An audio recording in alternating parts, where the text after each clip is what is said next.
En el nombre de Jesucristo, mi hermano. Muchas gracias por estar aquí en este lugar, Señor. Gracias en el nombre de Jesús. Señor, gracias. Oh, te adoramos, Señor. Te damos toda la gloria y toda la alabanza solamente a ti, Señor. En el nombre de Jesucristo, Padre. Muchas gracias. Vamos a leer un pasaje ahí en el Evangelio de San Lucas, hermano. Lucas capítulo 4.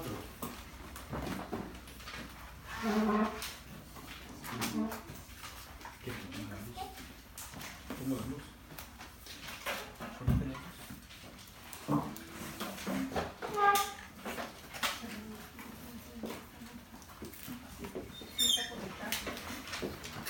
Lucas 4, vamos a leer, hermanos, el verso 42 al 44.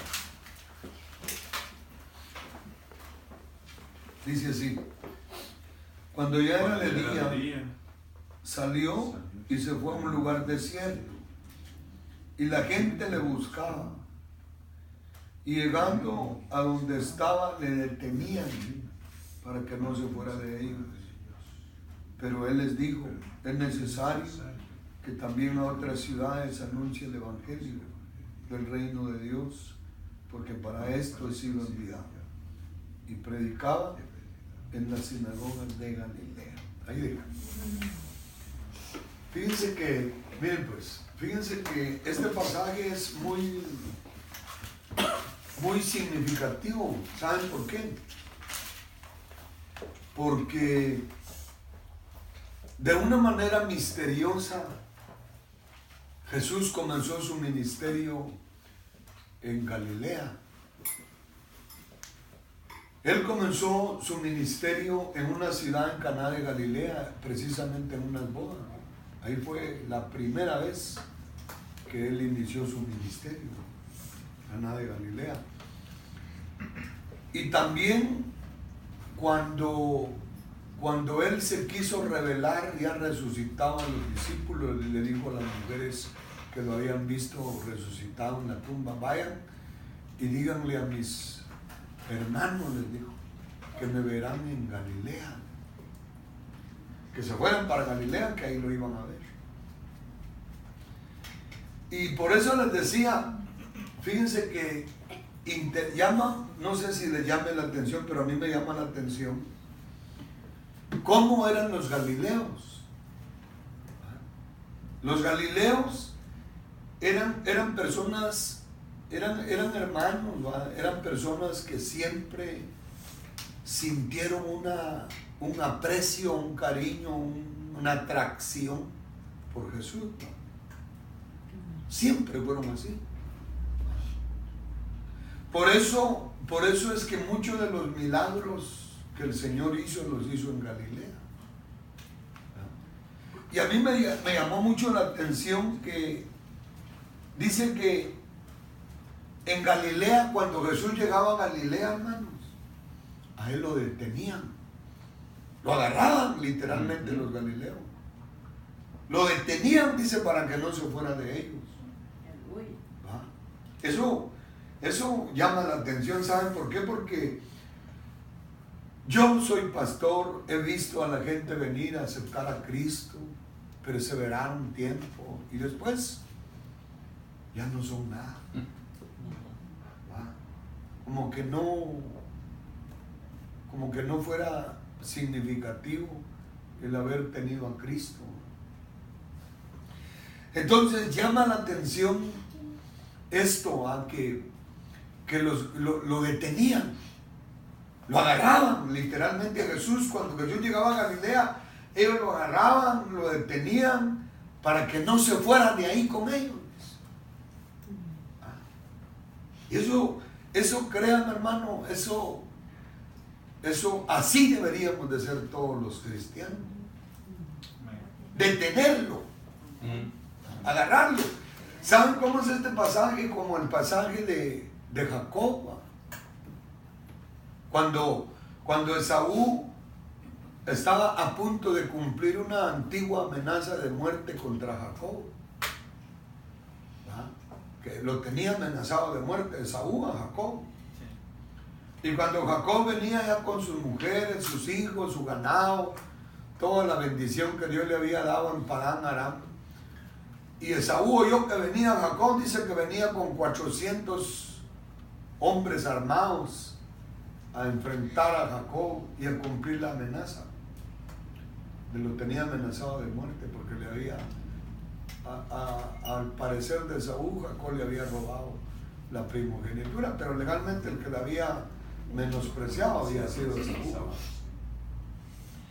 Pero a lo que vamos es que una noche antes de encontrarse Jacob con Esaú, él se quedó en el valle de Jaboc y dice que se quedó haciendo una vigilia, orando. Ahí se quedó. Y esa noche se le apareció el ángel de Jehová a Jacob.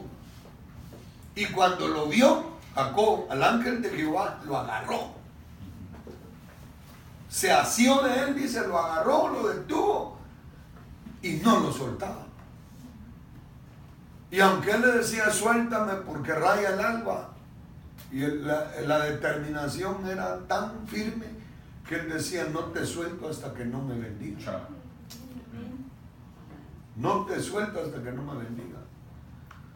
Inclusive dice que le dio un golpe en el encaje del muslo y lo descoyuntó. Y eso, una persona descoyuntada es un dolor terrible. Pero ni aún así lo soltó.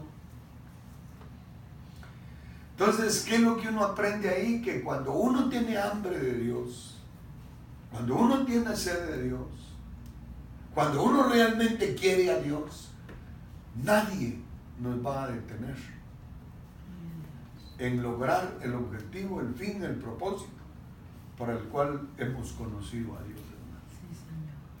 Yo lo que les aconsejo es esto, miren, pues si han encontrado al Señor, no lo dejen nunca. No lo dejen nunca. Deténganlo, agárrenlo. Jacob, oigan hermano, Jacob agarró al ángel de Jehová y aunque lo golpeó, le descoyuntó el encaje del muslo, dice que no lo soltó. Y cuando vio que no lo soltaba y amanecía, le dijo, ¿cómo te llamas? Jacob, me llamo desde hoy, ya no va a ser tu nombre Jacob, sino Israel. Porque has luchado con Dios y con los hombres y has vencido.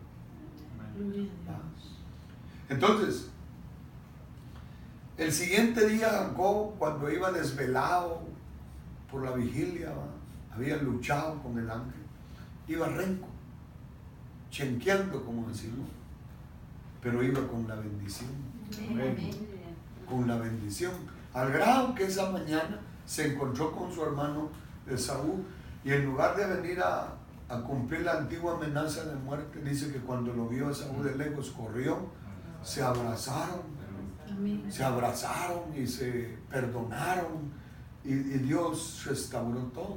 Miren todo lo que Dios puede hacer, hermano, ¿verdad? Entonces, ¿qué aprendemos? Que tanto los habitantes estos de Galilea, que detenían a Jesús cuando Jesús llegaba, lo agarraban. Lo detenían para que no se fuera de ahí con ellos. Jacob igual. Hay otros, leamos en el libro del Cantar de los Cantares, ahí van a ver, hay otro pasaje que nos habla de esto, de ser así, como les he estado diciendo hasta el momento. El Cantar de los Cantares, vamos a leer el capítulo 3, voy a leer del verso 1 en adelante. Miren lo que dice.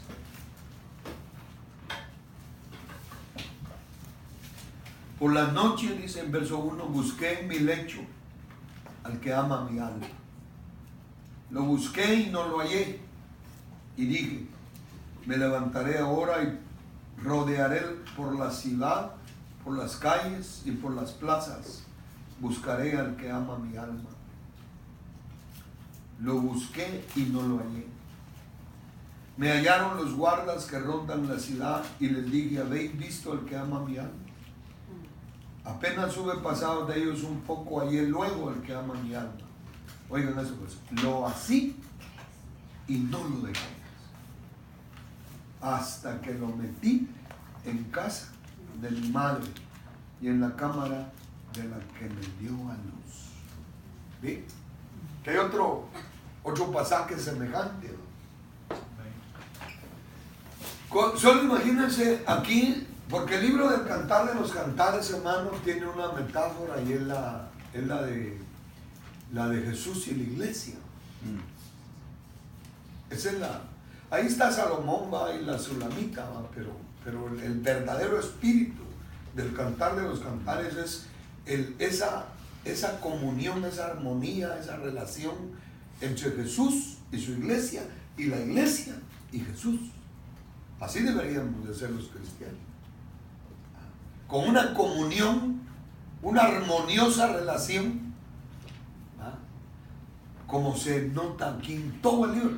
Todo el libro del Cantar de los Cantares tiene ese espíritu, un espíritu de comunión. Comunión es el espíritu que se transpira en el libro del Cantar de los Cantares. Entonces, vean pues, miren pues. Dice, cuando por las noches busqué en mi lecho al que ama mi alma. Lo busqué y no lo hallé. Entonces se levantó y lo siguió buscando y no lo halló. Salió a la calle, lo siguió buscando y no lo halló. Encontró a los guardas, a los centinelas que cuidaban la ciudad y les preguntó y le dijo, ¿habéis visto al que ama mi alma? Y no lo habían visto, pero ella siguió buscando hasta que lo encontró. Cuando lo encontró, dice, lo agarré, lo así, dice ahí. Lo agarró en el verso 4. Lo así y no lo dejé hasta que lo metí en la casa de mi madre y en la cámara de la que me dio a luz. O sea, la idea es esta, hermano, que esto que nosotros tenemos hoy no hay que perderlo nunca. Esa es la idea. Esto es grande lo que nosotros conocemos. Gloria a Dios. Eso no tiene comparación con logros de aquí abajo. Porque cuántos hermanos uno ve que no lo conocen y van a las iglesias y no lo conocen. Entonces, cuando nosotros lo hemos conocido, lo hemos experimentado, lo que tenemos que hacer es asumir una postura así, hermano, de agarrarlo, no soltarlo. ¿Saben por qué se los digo? Porque a veces por quedar bien con un familiar o con una persona, tan fácil lo soltamos. Fácil lo soltamos. A veces por la obtención de cosas de aquí abajo, lo dejamos. Sí. Y eso no está bien. Porque hoy somos lo que somos por Él. Amén, amén, amén. Hoy estamos como estamos por Él, por su gracia y su misericordia. Si no fuera por Él, ¿saben cómo estuviéramos? Pero lo que yo sí les aseguro es que estuviéramos mal. Amén. Re mal. Amén. Pero miren cómo el Señor nos tiene. Entonces, la idea es esa. Miren, tanto los habitantes de Galilea que lo agarraron, lo detenían, no lo soltaban. Fíjense. Tanto como Jacob agarró al ángel de Jehová y le dijo, no te suelto hasta que no me bendigas. O sea, aprovechó la ocasión, aprovechó la oportunidad. También esta mujer aquí de la esposa, la amada del Cantar de los Cantares, porque cuántas veces pareciera como que lo hemos perdido. Por las noches busqué en mi lecho al que ama mi alma, lo busqué y no lo hallé. No se quedó en el lecho, se levantó y lo siguió buscando y no lo halló. Abrió la puerta y lo salió a buscar a la calle y tampoco lo halló. Y comenzó a preguntarle a los que rondaban la ciudad, ¿habéis visto al que ama mi alma?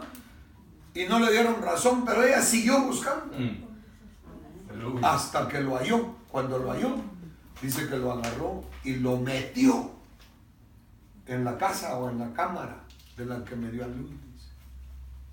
La iglesia así debemos de ser. Miren, pues Jesús no debe de ser algo o alguien. Jesús debe llegar a ser el todo. Sí, Señor, amén. Cuando nosotros agarramos a Jesús como alguien, ¿va? O como algo, que lo podemos agarrar y lo podemos soltar, lo podemos dejar, que lo podemos ignorar cuantas veces querramos, y que después solo cuando lo necesitemos lo tomamos en cuenta, estamos mal. Yo les he dicho a los hermanos allá, Jesús no debe de ser alguien, ni algo en nuestra vida, Él debe ser todo. Amén. Amén. Todo en nuestra vida. Cuando a Él le damos su justo y debido lugar en nuestra vida, pero de verdad lo agarramos, lo detenemos, que Él se dé cuenta que lo amamos, que lo queremos, que sin Él no servimos, que sin Él no podemos vivir, que sin Él ¿para qué va? Todo lo demás ¿para qué? Entonces nuestra vida va a brillar. Oh Señor, gracias Jesús. Va a brillar. Nuestra vida va a inspirar a otros. Va a inspirar a otros. Pero, y para poder ser así, hermanos, lo único que se necesita es estar uno comprometido con el Señor, hermano. Comprometido con Él. Porque, como les digo, miren, pues, ¿cuántas veces queremos quedar bien con medio mundo? O queremos quedar bien con fulano, con sutano, con mengano, y por aquí y por allá. Y no nos duele, no nos interesa cuando quedamos mal con Él. Y cuando uno es así, lo único que es uno es un religioso. Eventual, ocasional, que su religión no sirve. Entonces yo les digo esto pues porque piensen ustedes, hermanos, yo siempre he dicho esto, ¿va? En el infierno son miles de millones de almas. Pero miles de millones de almas en el infierno, condenados, perdidos, sin esperanza. En el infierno hay millones, solo del siglo VII al siglo XV, se cree que es la cosecha más grande de almas que tuvo el infierno. Del siglo VII al siglo XV. Fíjense, en la Edad Media fue la cosecha multimillonaria que el infierno tuvo de almas. De almas. Piensen ustedes, en el infierno ahorita ya no hay católicos. Ya no hay mormones, ya no hay testigos de Jehová, ya no hay musulmanes. En el infierno ahorita todos creen, pero ya muy tarde. Y a ese creer ahí ya no sirve. En el infierno ya no hay católicos idólatras defendiendo sus ídolos. Ya no, ahí ya se acabó eso, ya no. Ahí se fueron a dar cuenta que el diablo los engañó. Entonces nosotros no estamos en el infierno, estamos en el planeta, en la tierra, creyendo en Cristo. Sí, una fe buena, una fe sana, una fe en la palabra, hermano. Aleluya, amén. Por eso les digo, esto que nosotros tenemos es grande. Amén. En esto vale la pena dedicarnos. Gloria a Dios. Dedicarnos. Amén. Porque esto tiene trascendencia no solo en esta vida presente, sino en la venidera. Amén. Yo siempre les he dicho, yo tengo 40 años de seguir a Cristo, yo comencé a los 20 de edad de seguir a Cristo, hoy tengo 60. Y yo, si volviera otra vez a tener 20 años, yo volvería a vivir mi vida como la he vivido. Amén. Gloria a Dios. Porque no tengo nada de lamento, de querella, de insatisfacción de por qué he vivido mi vida como la he vivido, no, soy feliz así como me vivo. Gloria a Dios. ¿Verdad? Entonces yo les digo, hermanos, no suelten a Jesús, no lo marginemos, no lo ignoremos, hagamos que Él sea el todo de nuestra vida, Que Él no sea un extraño en nuestro andar, en nuestra casa, en nuestro vivir, en nuestra forma de ser. Que Él sea el centro. Sí, Señor. Amén. ¿Verdad? Eso es lo grande, miren. Ahí es donde el Evangelio cobra una gran relevancia y uno se da cuenta quiénes son religiosos y quién realmente son cristianos. Amén. Entonces estos de Galilea lo detenían. Aquellos dos discípulos que iban camino de Maús también, va. Capítulo 24 de Lucas, leámoslo y van a ver que hay otro pasaje ahí que nos habla referente a todo lo que les he hablado. Lucas 24 y van a ver lo que dice ahí. Voy a leer del verso 13 en adelante. Y he aquí, dos de ellos iban el mismo día a una aldea llamada Maús, que estaba a 60 estadios de Jerusalén, dice el verso 13. El 14 dice, e iban hablando entre sí de todas aquellas cosas que habían acontecido. Sucedió que mientras hablaban y discutían entre sí, Jesús mismo se acercó y caminaba con ellos, mas los ojos de ellos estaban velados para que no le conociesen. Y les dijo, ¿qué pláticas son estas que tenéis entre vosotros mientras camináis? ¿Y por qué estáis tristes? Respondiendo uno de ellos, que se llamaba Cleofas, le dijo, ¿eres tú el único forastero en Jerusalén que no ha sabido las cosas que en ella han acontecido en estos días? Entonces él les dijo, ¿qué cosas? Y ellos le dijeron, de Jesús Nazareno, que fue varón profeta, poderoso en obra y en palabra delante de Dios y de todo el pueblo. Y cómo le entregaron los principales sacerdotes y nuestros gobernantes a sentencia de muerte y le crucificaron. Pero nosotros esperábamos que Él era el que había de redimir a Israel. Y ahora, además de todo esto, hoy ya es el tercer día que esto ha acontecido. Aunque también nos han asombrado unas mujeres de entre nosotros, las que antes del día fueron al sepulcro y como no hallaron su cuerpo, vinieron diciendo que también habían visto visión de ángeles, quienes dijeron que Él vive. Y fueron algunos de los nuestros al sepulcro y hallaron así como las mujeres habían dicho, pero a Él no le vieron. Entonces Él les dijo, oh insensatos y tardos de corazón para creer todo lo que los profetas han dicho. ¿No era necesario que el Cristo padeciese estas cosas y que entrara en su gloria? Y comenzando desde Moisés y siguiendo por todos los profetas, les declaraba en todas las escrituras lo que de Él decían. Llegaron a la aldea donde iban y Él hizo como que iba más lejos. Mas ellos le obligaron a quedarse diciendo, quédate con nosotros, porque se hace tarde y el día ya ha declinado. Entró pues a quedarse con ellos, y aconteció que estando sentado con ellos a la mesa, tomó el pan y lo bendijo, lo partió y les dio. Entonces les fueron abiertos los ojos y le reconocieron, mas Él desapareció de su vista. Dejémoslo. Miren, que estos dos discípulos también les ha de haber impresionado cómo Jesús les citaba las escrituras, les corroboraba por las escrituras todo lo que habían los hechos sucedido. Entonces lo invitaron a quedarse.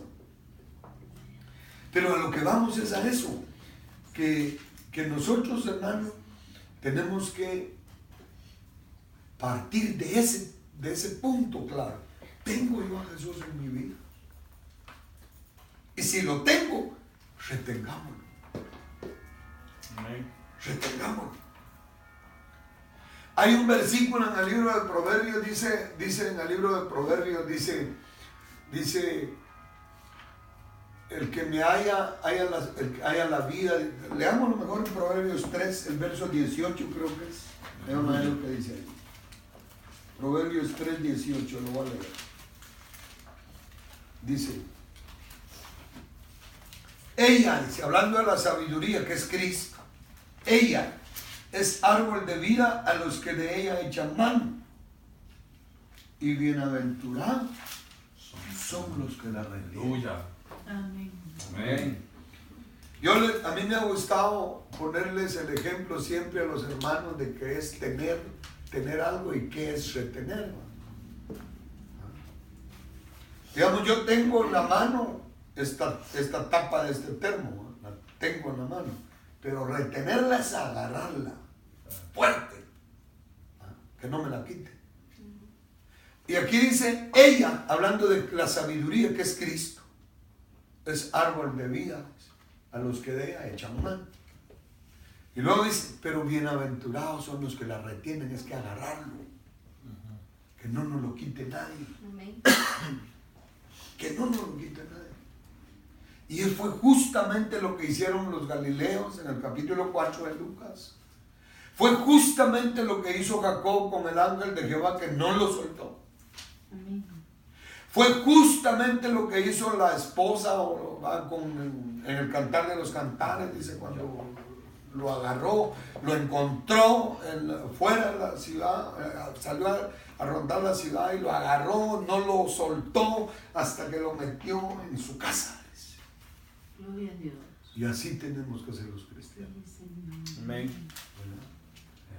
De lo contrario, no le vamos a sentir sabor a esto. Amén. Porque yo les digo algo, hermano, esto tiene una sazón. Amén.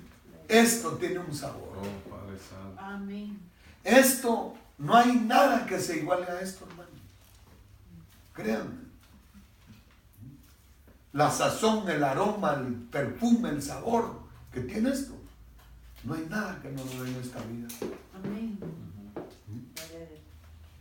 Entonces, eso era lo que yo quería compartirles esta mañana así brevemente, ¿verdad? Porque como yo me he dado cuenta, hermano, que la gente llega y así como llega se va.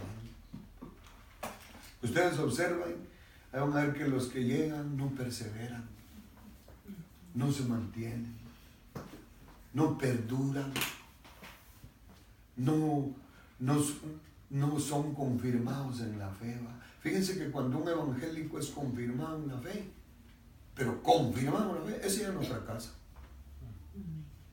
Un evangélico confirmado en la fe, ese ya no fracasa. El que fracasa es porque nunca fue confirmado en la fe. No estoy diciendo que no seamos tentados, porque tentados todos hemos sido. Amén. Atribulados todos hemos sido. Amén. Hemos entrado en aflicciones, en angustias, en todo. Pero ni aún en la aflicción y en la tribulación nos pasa por la mente la idea de apartarnos de Dios. Amén. Yo tenía con mi esposa 1 año y 10 meses de casado cuando yo quedé inválido. Amén. Inválido, desahuciado por la ciencia médica. En 3 días quedé hecho un trapo. Amén. Se me murió la lengua en la boca. Después se me murió de aquí de la cintura para abajo. Después se me murió de aquí para arriba. Quedé tirado en una cama. Solo los ojos movían, la boca no tenía fuerza. La lengua muerta en la boca no hablaba, no podía comer. Amén. Ella me bañaba, me afeitaba. Lo único que me deslizaba en la boca eran cucharadas de gelatina, que era lo único que se me iba. Porque la lengua no solo sirve para hablar, sino para tragar lo que uno mastica. Pero aquí está Dios de testigo, que jamás me pasó por la mente decir, yo ya era pastor. Si esto es ser pastor o si esto es servirle a Dios, ¿para qué escogí servirle a Dios? Nunca. Entonces, por eso dice Jesús hablando, el que fue sembrado en pedregales, este es el que cuando viene la tribulación o la persecución por causa de la palabra, luego tropieza. Usted mira un cristiano que en pobreza se mantiene, en riqueza se mantiene también. Sano, siga a Cristo. O enfermo en una prueba de enfermedad, lo sigue. Eso es porque ese está confirmado en la fe. Dios. Hay hermanos que ya con dinero cambian. No pueden tener dinero porque el dinero los corrompe. O hay hermanos que ya sin dinero, con una prueba de escasez, se turban, se confunden. No es así, hermano. Nosotros tenemos que perseverar hasta la muerte, estar resueltos, estar definidos. Yo les he dicho, si Dios me vuelve millonario, lo voy a seguir y voy a ser un buen mayordomo. Y si tengo que pasar, yo ya pasé todo eso con mi esposa. Escasez, pobreza, enfermedades, problemas de todo tipo. Pero Dios nos ha sustentado. Sí, Gloria a Dios. Señor, amén. Entonces, esto es lo que les decía. Porque cuando uno no está confirmado en la fe, cualquier cosa lo aparta. Buena o mala, lo aparta. Yo he visto evangélicos que solo se casan y dejan a Cristo. Como que el ideal o la meta era casarse. Ya con marido o con mujer, dejan a Cristo. Otros que he visto que sin trabajo ahí estaban buscando a Dios. Ya con trabajo ya no buscan a Dios. Ya no hay tiempo. Ya no hay tiempo. Y así. Entonces no, nosotros tenemos que ser fieles a Cristo. Yo se los digo, propónganse serle fieles a Cristo. Amén. Amén. Ser fieles hasta el final. Y entonces, a mí me sanó Dios. Yo tuve 8 meses inválido. A mí me desahuciaron. Tal vez usted conoció a Henry Stokes. Sí. Henry Stokes fue un futbolista en Guatemala. Después llegó a ser el mejor neurólogo de todo Guatemala. Él me vio a mí. Cuando me vio, me dijo, él va a morir en 48 horas. Ese fue el diagnóstico que dio. Yo sabía aquí adentro de mi corazón que no me moría. Amén. ¿Sí? Si quieren, digo, le ponemos oxígeno, hay que internarlo. Pero yo se los aconsejo, mejor llévenselo para su casa porque va a morir. ¿Va? Y es cierto, hermanos, porque a otro muchacho que era operador de una radio, donde yo predicaba, le dio lo mismo que me dio a mí, pero a él le dio solo de la cintura para abajo. Y a él le paralizó el páncreas y murió. ¿Sí? Eso me preguntaba hermano Carlos hoy en la madrugada, casi un hermano que platicamos con su esposa y su mamá. Él quiere saber cómo fue que Dios te habló, porque fue después el día que estábamos orando con el hermano Arturo Zulecio y Enrique Aragón y la hermana Patricia, ¿lo conocen? Sí. Estábamos orando ahí en la zona 11 donde el hermano Arturo era el pastor. Y entonces a mí me habló Dios, me dijo, yo te quiero dar un ministerio, pero el ministerio tuyo tiene que ser con cruz. Con cruz. Si querés, te doy un ministerio sin cruz. Pero eso no es lo que yo tengo para tu vida. Mi propósito contigo es un ministerio con cruz. Yo te puedo dar uno sin cruz también. Pero mi verdadera voluntad para tu vida es un ministerio con cruz. Escoge hoy. Entonces yo de rodillas le dije, yo acepto el ministerio con cruz. De rodillas. Bueno, Arturo tiene este lado arrodillado, Enrique Aragón aquí, en medio. Los tres orando juntos. Me despedí de ellos, nos fuimos almorzando, estaba cuando se me va, de la nada, sin dolor de cabeza, sin nada, se me murió la lengua en la boca, ya no pude tragar, yo me asusté. Como media hora después. Como media hora después. Media hora después. Ya me asusté y ya no pude comer y me fui para Chimaltenango en un bus. Cuando llegué a la casa no hablaba. Entonces mi esposa se asustó, ¿qué te pasó? Yo le dije que ya no podía hablar. La lengua no me funcionaba. Ese día no prediqué en la iglesia, tenía como unos 15 hermanos. Y en la radio también. En la radio también predicaba en la noche y ya no pude. El siguiente día me salí a sentar preocupado, hacía la acera de la calle. Cuando me quise parar ya no me pude parar. Se me había muerto de aquí para abajo. Y el tercer día se me murió todo. Y comenzamos una prueba de fuego terrible. Freddy tenía 10 meses de edad cuando yo pasé esa prueba. Pero vieran, hermanos, aquí está Dios de testigo que nunca nos pasó por la mente prejuiciarnos contra Dios, amargarnos contra Dios, o decir si esto es servirle a Dios, ¿para qué va? No, para nada. Fíjense. Y yo me recuerdo que comenzamos una prueba pues terrible, ¿va? Fue todo el año 84, de marzo hasta octubre del año 84, 8 meses. Yo legalmente, yo les puedo decir que yo, si alguien me ha pedido la muerte a Dios, soy yo. Más que saber ni quién otro. Porque yo he oído hasta predicadores decir que Elías era un cobarde cuando decía, basta ya, Jehová, quítame la vida. Pero la gente no sabe lo que estaba sintiendo ese hombre. Hay otro hombre en la Biblia que le pidió la muerte, Jonás, a Dios. Yo se la pedía todos los días. Todos los días yo quería morir. Para mí era difícil que yo volviera a hablar o a caminar. Fíjense que yo perdí la tonalidad de mis músculos. Todos los músculos se me desaparecieron. Solo era el esqueleto con piel. Y me hacían fisioterapia. Todos los días fisioterapia. Y se acabaron mis músculos. Por ejemplo, la mano. Este músculo de aquí le da forma a la mano. Este se me desapareció. Yo tenía una mano fea.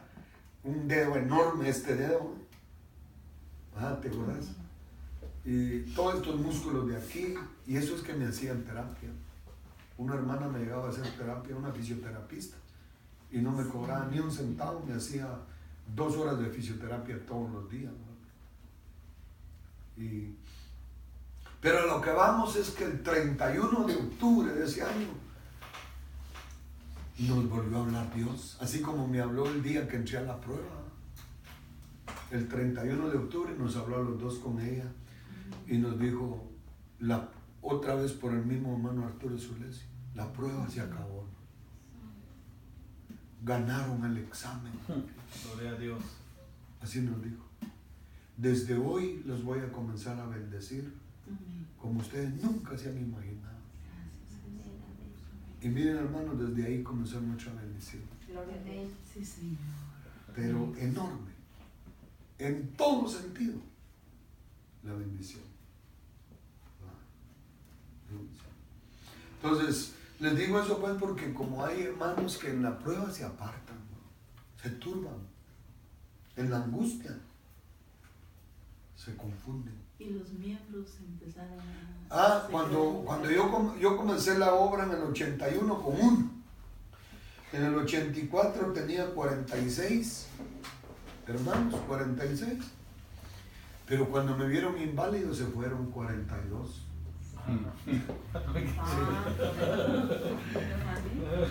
Se fueron 42, solo quedaron 4. Los verdaderos. Sí. Y el que 4. se quedó encargado. Y el que se quedó encargado predicando porque yo no podía hablar, comenzó a destruir la obra. Él decía, hermanos, decía, Dios quitó al hermano Guayo, porque ahora el pastor aquí voy a ser yo. Así decía. Y comenzó no hacer, dañó la obra. No me están preguntando hoy, pero hoy él es un bolo, es un alcohólico.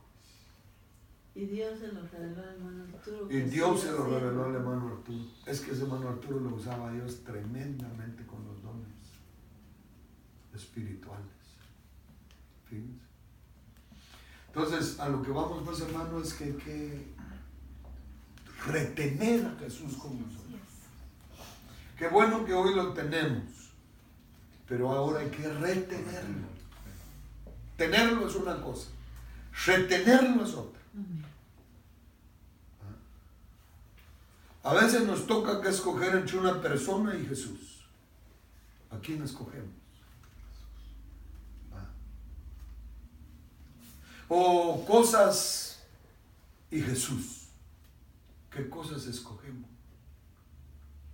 Yo les digo, escojan siempre a Jesús y nunca van a ser avergonzados. Amén. Nunca. ¿Va? Entonces, sale por esto, ¿va? Que les hablé, ¿va? Que es que realmente, hermano, uno se da cuenta, miren cómo están las iglesias ahora. Da dolor ver las congregaciones, ver cómo están ahora. Hoy, si hemos llegado al verdadero tiempo de la Odisea, es hoy. De tibieza, de conformismo, de indiferencia, donde la gente... Si yo me asusté cuando el hermano Carlos me enseñó esa iglesia que celebran Halloween. Muchas. ¿Va que sí, hermano? Sí, hermano. Eso en Guatemala todavía no hay, no sé si hay. No. Aquí la mayoría. Entonces uno dice, por eso es que hay gente que cuando llega a Guatemala y ve las congregaciones dice, aquí están bien ustedes. Y a veces ya están mal, a nuestro parecer ya están mal, pero ellos al irse de aquí las ven bien. Entonces yo les digo, hermano, deténganlo, agárrenlo, no lo suelten. Porque él algo muy característico de Jesús, y eso es admirable, es lo siguiente. Fíjese que a la Odisea le dice, aquí yo estoy a la puerta y llamo. Él solo toca. Él podía empujar la puerta y entrar, pero él no lo hace.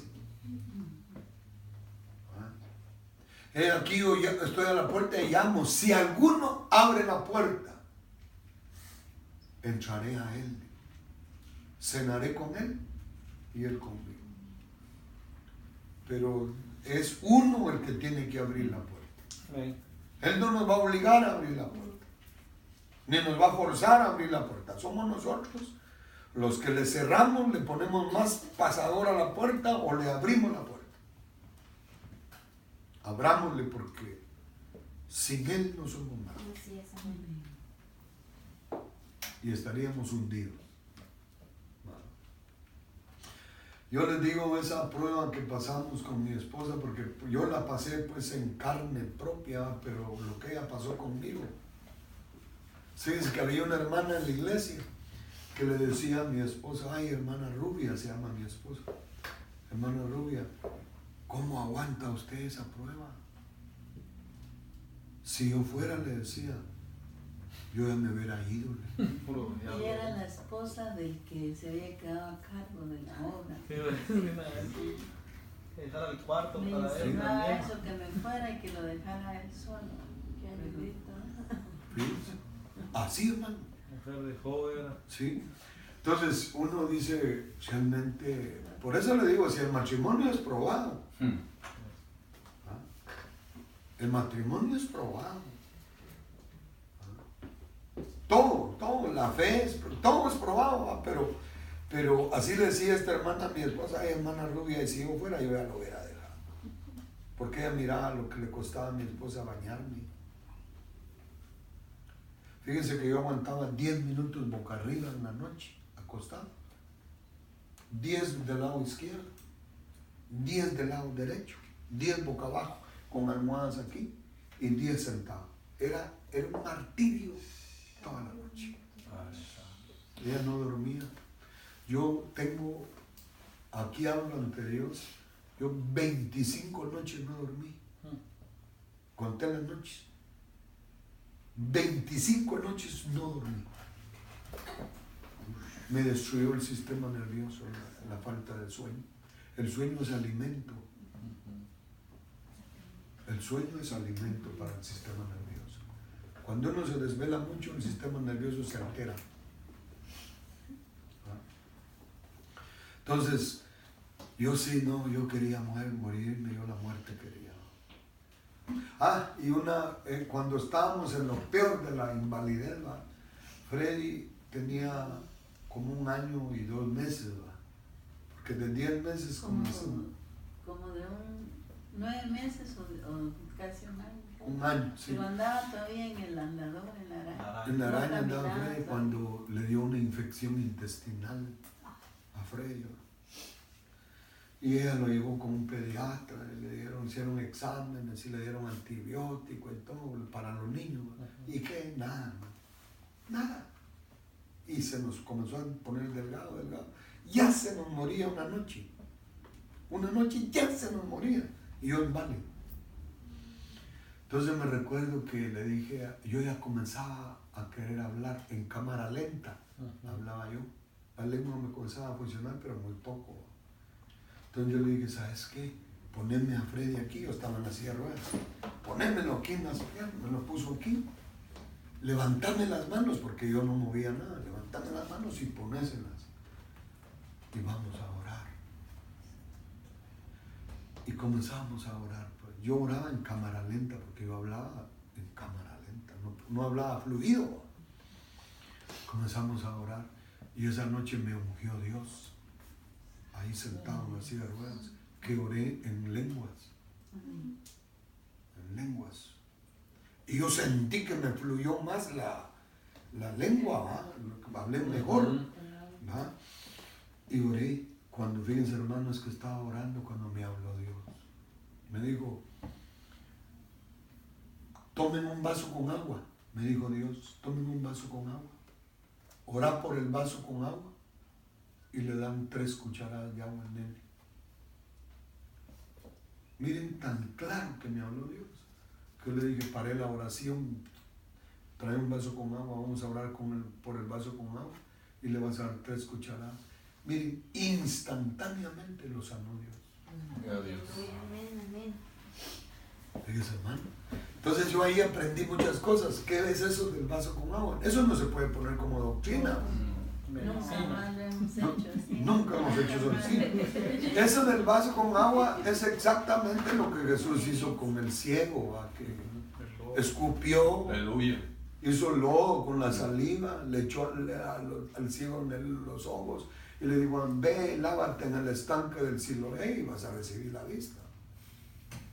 Es lo mismo que hizo el profeta Isaías, que dijo, hagan una masa de higo y pónganle al rey Ezequías en la llaga que tiene en el pie y se va a sanar. Obediencia. ¿Va? ¿Sí? Y así son puntos de contacto para la fe. A veces nuestra fe necesita un punto de contacto para levantarse, ¿va? Y eso fue lo que hizo Dios con nosotros esa noche. ¿Va? Ahora, en esa secta de los de pare de sufrir, eso ya lo volvieron doctrina. A todos le dan, por ejemplo, la rosa bendecida, el agua de no sé qué, la cruz de fuego, el manto de no sé dónde. Ahí es donde la gente se tuerce. Y hay cosas, hermanos, que son experiencias que Dios le da a cada quien, que no se pueden establecer como doctrina. Por ejemplo, a Oseas le dijo Dios que tomara una mujer ramera. Eso no lo podemos establecer, que todos los patojos van a una ramera. Va a ser rápido, un intento. Hermano, entonces quiere cuidado, un balance, un equilibrio. Porque de lo contrario uno se desvía, se extravía. Pero les contamos eso pues porque hay que tener a Jesús, hermano. Sí, amén. Retenerlo con nosotros. Que no se vaya de nuestra vida. Que no se vaya de nuestros hogares. ¿Va? Que Él esté con nosotros en el auto. Que estén con las hermanas en la cocina. Que en nuestra recámara esté el Señor, que no se vaya a entristecer por algo que no está bien de nuestra parte. Va, hermano. Y en las congregaciones, va, hermano, hay que mantener la pureza de la palabra, la pureza de la doctrina, para que el Señor no se vaya también. ¿Verdad? Y cuando nosotros así procedamos, por ejemplo, por eso les ponía los de Galilea, ¿va? Que dice que cuando llegaban con ellos, Jesús llegaba ahí con ellos, lo detenían para que no se fuera de ahí con ellos. Jacob, que también agarró al ángel de Jehová y no te suelto hasta que no me bendiga. Y está la esposa y el cantar de los cantares, lo agarré, dice, y no lo solté hasta que lo metí en la cámara de la que me dio luz. Así debemos de ser los cristianos con el Señor. ¿Verdad? Y seguirlo, hermanos, porque yo sé que aquí en los Estados Unidos es otro ambiente. Son muchas cosas las que hay que desafiar, las que lo desafían a uno, pero Dios nos ayuda, Así es, amén. ¿verdad? Y me da gusto conocer al hermano también, a su esposa. A usted que solo lo oía por teléfono. ¿Sí? Pero me da gusto conocer los hermanos y créanme que estamos aquí con mucha voluntad, con mucho gusto, con deseo de estar aquí con ustedes. Y vamos a orar y le agradecemos al Señor. Oremos pues. Padre Celestial, tú has oído todo lo que hemos hablado. Aquí están mis hermanos. Ven a fortalecerlos, por favor, Señor. Ven a ayudarlos, a sustentarlos, a llenarlos más de ti, Señor. Ayuda al hermano Carlos, su esposa, sus hijos, su familia. Ayuda a su hermana, a su hija. Ayuda a mi hermano, tu siervo, y su esposa también, que están aquí, Señor. Concédele grandemente los deseos del corazón que se acoplen a tu voluntad para sus vidas. Sí, Señor. Gloria a tu nombre. Ayúdales en todo, por favor, Padre. Sigue bendiciendo estas casas, estas familias, estos hogares, por favor, Padre. En el nombre de Jesús de Nazaret te lo rogamos. Muchas gracias. Amén. ¿Vas a cantar? ¿Vamos a ir? Vamos. Dios les bendiga, pues, hermano.